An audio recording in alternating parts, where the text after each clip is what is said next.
or sorry, what do you do with this unopened list? I'm not saying you never follow up with them again, but you would eventually probably move them to some type of a bulk emailer that you just don't care about.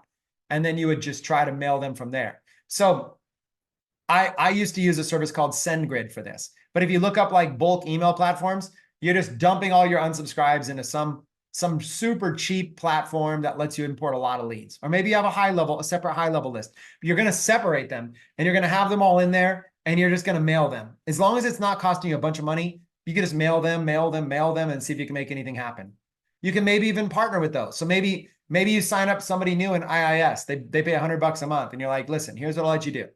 I've got all these leads that haven't opened in the last 30 emails I've sent them. As a start for you joining for $100 a month, whatever, and trying to take this thing serious, I'll let you have a stab at writing emails and trying to re-engage these people. There's a little creative idea, something, but like, you don't have to give up on them. I'm just saying, separate them from the thing that costs you money. So it's not just the open rates from my main pruning, but it is open rates is the easiest way to know if somebody's engaging or not.